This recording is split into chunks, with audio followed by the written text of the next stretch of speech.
Selamat datang kembali di channel Learning Indonesia. Kami dari kelompok 7. Pada kesempatan ini kami akan mempresentasikan proyek kelas yang berjudul Analisis Risiko Kerusakan pada Peralatan Sistem Kelistrikan Sekunder di PLTU Jawa 7 menggunakan metode Failure Mode and Effect Analysis. Kami dari kelompok 7 beranggotakan saya Agung Fauzi dan rekan kami dari Pak Robert Handri dengan dosen pembimbing dari Bapak Tatang Ahmad Taufik. Berikut ini adalah outline dari presentasi kelompok kami. Yang pertama ada pendahuluan, terdiri dari latar belakang, perumusan masalah, tujuan hingga manfaat. Lalu selanjutnya ada tinjauan pustaka, terdiri dari teori-teori penunjang proyek kelas ini, ada manajemen risiko, ada teori dari Failure Mode Effect Analysis sendiri, juga ada additional teori yaitu dari Business Model Canvas. Lalu kami juga menjelaskan apa itu PLTU dan juga sistem pemeliharaan di PLTU. Selanjutnya ada beberapa metode penelitian, dimulai dari objek penelitian, apa saja yang akan kami teliti.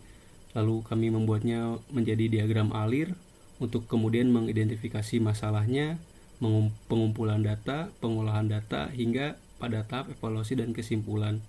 Juga ada referensi apa saja yang kami gunakan dalam penyusunan proyek kelas ini.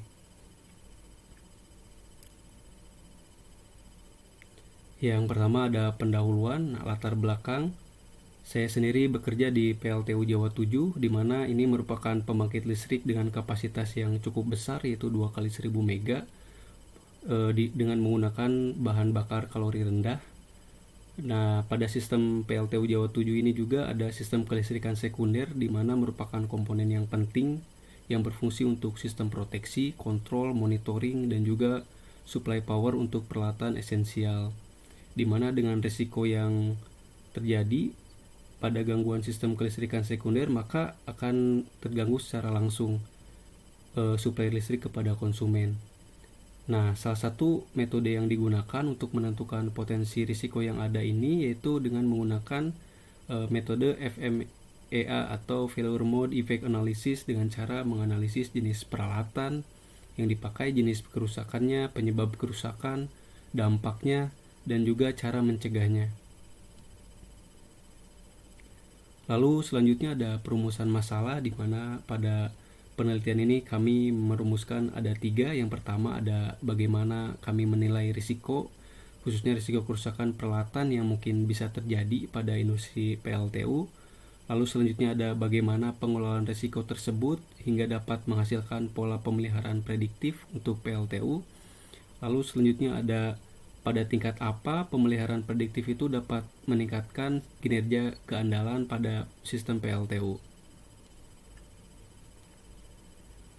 Lalu ada tujuan penelitian, di mana kami memiliki tujuan penelitian yaitu untuk mengidentifikasi risiko yang muncul dan dampaknya pada sistem kelistrikan sekunder, khususnya dengan menggunakan metode Failure Mode Effect Analysis ini.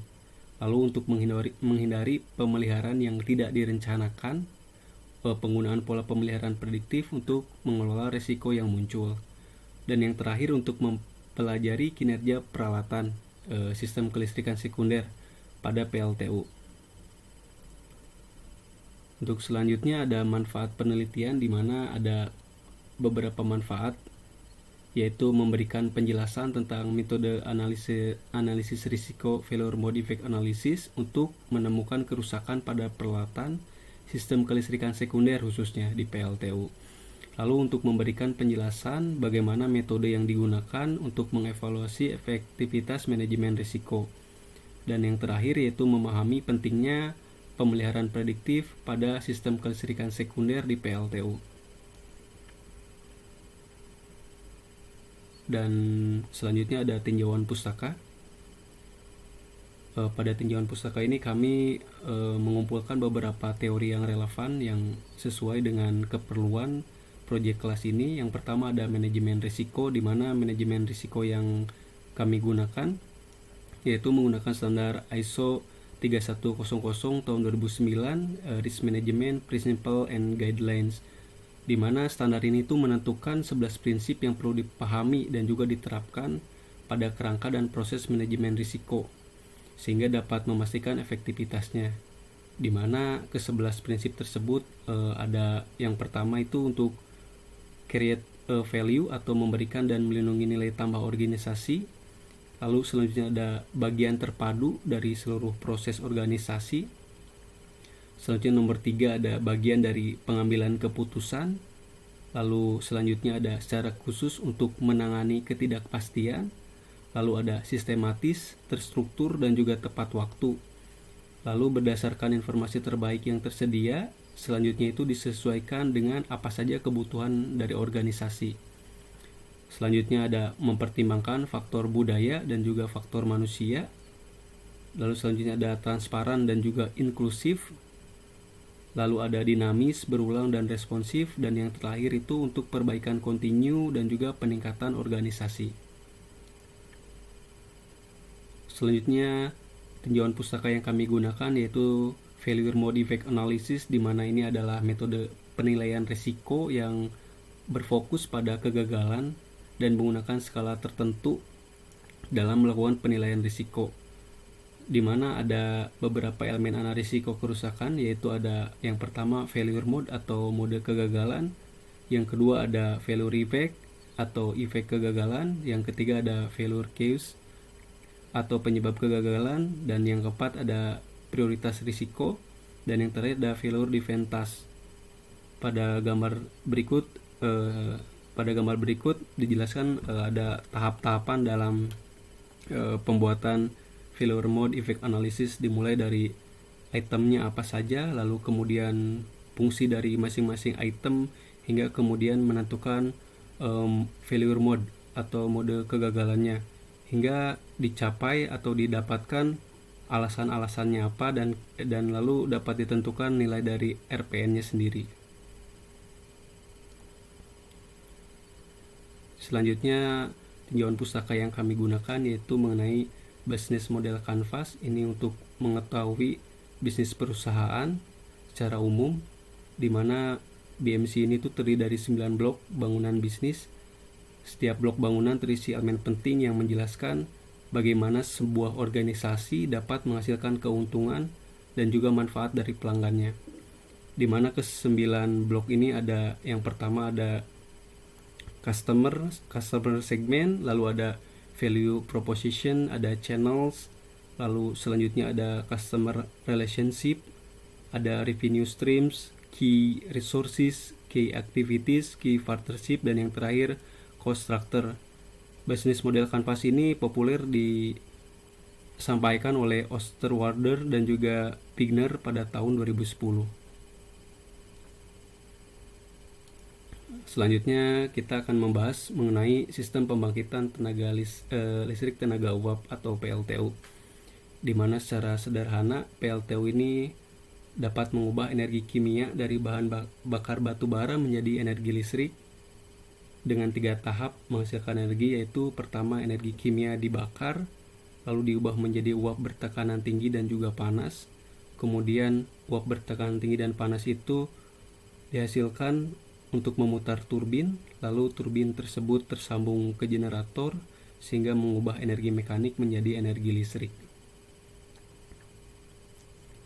Lalu selanjutnya sistem kelistrikan sekunder di PLTU Jawa 7 sendiri itu terbagi menjadi 10 sistem penting.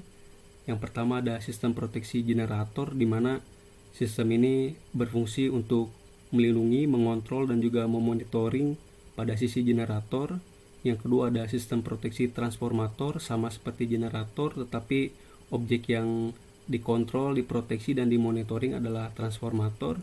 Yang ketiga adalah sistem eksitasi yang berfungsi untuk menghasilkan medan listrik di generator sehingga generator dapat menghasilkan listrik. Yang keempat ada sistem distribusi 10 kV, di mana sistem distribusi 10 kV ini menjadi suplai daya listrik untuk peralatan-peralatan motor besar. Lalu ada sistem distribusi 400 volt, di mana sistem tegangan rendah ini berfungsi untuk peralatan-peralatan kontrol dan juga motor-motor kecil.